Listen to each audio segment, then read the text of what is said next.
Assalamualaikum warahmatullahi wabarakatuh. Selamat pagi Bapak Ibu dosen dan teman-teman semua. Pada kesempatan kali ini, saya Nur Aziza dari Surabaya mewakili kelompok C untuk mempresentasikan hasil diskusi kami yang berjudul tentang pembelajaran STEM. Pasti teman-temanku semua yang di rumah sudah tahu semua apa itu STEM. Singkat kata, STEM yakni Science, Technology, Engineering, Art, Mathematics. Saya ulangi, STEM yakni Science, Technology, Engineering, Art, Mathematics adalah sebuah pendekatan pembelajaran yang mendorong siswa berpikir lebih luas tentang masalah di dunia nyata. Fokusnya pada penerapan sains, teknologi, kerekayasaan melalui seni dan desain. Yang mana dijelaskan sains adalah kajian tentang fenomena alam yang melibatkan observasi dan pengukuran. Sedangkan teknologi sendiri adalah inovasi-inovasi untuk memodifikasi alam agar memenuhi kebutuhan dan keinginan manusia. Engineering adalah pengetahuan dan keterampilan untuk mendesain dan mengkonstruksi mesin, peralatan, sistem, material, dan proses yang bermanfaat bagi manusia secara ekonomis dan ramah lingkungan. Selanjutnya, art, segala sesuatu yang diciptakan oleh manusia yang mengandung unsur keindahan dan mampu membangkitkan perasaan dirinya sendiri maupun orang lain. Yang terakhir, matematik adalah ilmu tentang pola-pola dan hubungan-hubungan dan menyediakan bahasa bagi teknologi, sains, dan engineering.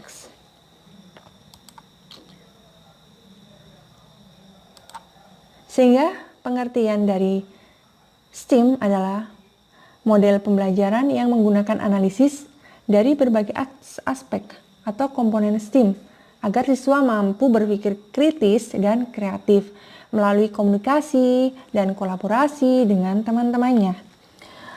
Model pembelajaran berbasis STEM bukanlah pembelajaran yang terpisah-pisah menurut bidang studinya, bukan. Tapi bagaimana cara mengkolaborasi atau menerapkan seluruh kemampuan yang ada dalam pelajaran tersebut. Dengan kata lain, siswa diharap bisa menganalisa dan berpikir kritis dalam mengolah data itu. Selanjutnya, tujuan dari STEM sendiri untuk memperkuat keterampilan yang diperlukan pada abad 21, yakni apa?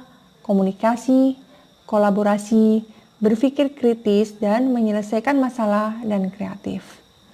Bukan hanya itu, tujuannya yakni mengasah tingkat literasi STEM pada peserta didik.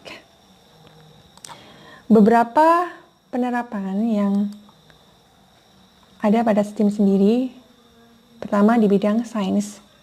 Siswa itu dituntut untuk mampu menggunakan pendekatan scientific method dalam menyelesaikan suatu masalah dalam kehidupan sehari-hari. Itu di bidang sainsnya. Yang kedua, di bidang teknologi, siswa akan berkolaborasi dalam penggunaan teknologi, baik untuk mengolah data maupun menyampaikan informasi yang mereka dapat. Yang ketiga, di bidang engineering, siswa akan mengkolaborasikan hasil temuannya guna menciptakan suatu produk atau dapat pula mencari solusi-solusi yang tepat.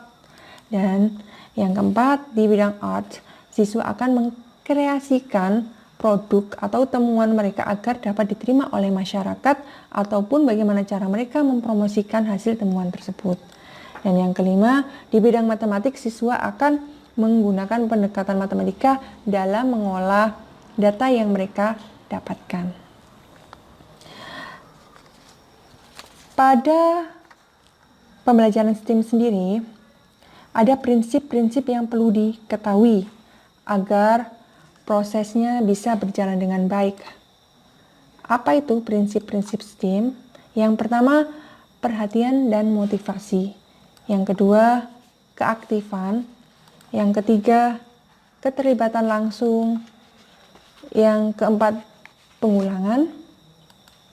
Yang kelima, tantangan. Yang keenam, balikan. Yang ketujuh, perbedaan individual. Prinsip perhatian dan motivasi ialah apa yang dipelajari dan seberapa banyak yang dipelajari dipengaruhi oleh motivasi peserta didik. Jadi motivasi itu berpengaruh dalam proses belajar mengajar. Sedangkan motivasi sendiri dipengaruhi oleh apa? Dipengaruhi oleh emosional, minat maupun kebiasaan berpikir peserta didik. Yang kedua, prinsip keaktifan.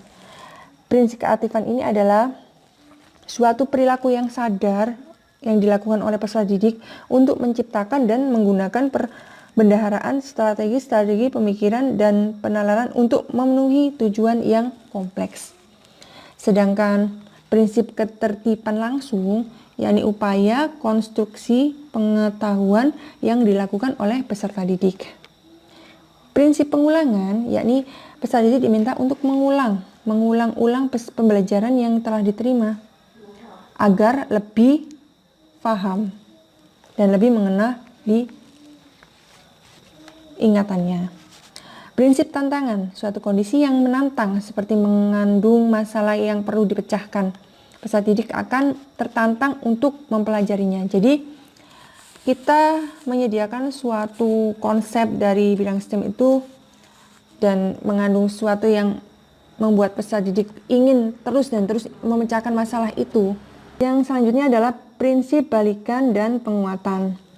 Prinsip ini adalah pemberian respon yang positif secara berulang dapat memperkuat tindakan peserta didik, sedangkan pemberian respon negatif memperlemah tindakan peserta didik. Yang terakhir, prinsip perbedaan individual, yakni proses belajar yang terjadi pada setiap individu berbeda satu dengan yang lain seperti fisik maupun kapabilitas belajarnya.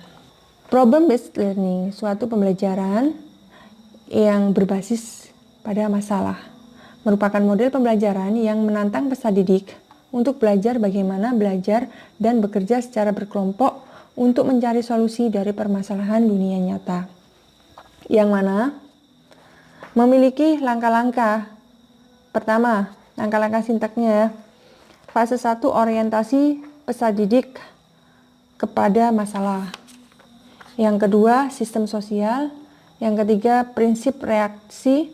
Yang keempat, sistem penunjang. Yang kelima, dampak instruksional dan penyerta. Selanjutnya, yakni pembelajaran STEAM berpusat pada proyek didasarkan pada masalah dunia nyata. Proyek-proyek ini mengharuskan peserta didik untuk meneliti, mengusulkan dan memilih solusi dan membuat desain. Nah, itu adalah inti dari pembelajaran STEAM yang nantinya akan memperkuat proses pembelajaran pada abad 21. Sedikit yang bisa saya sampaikan, kurang lebihnya saya ucapkan mohon maaf. Akhir kata, wassalamualaikum warahmatullahi wabarakatuh.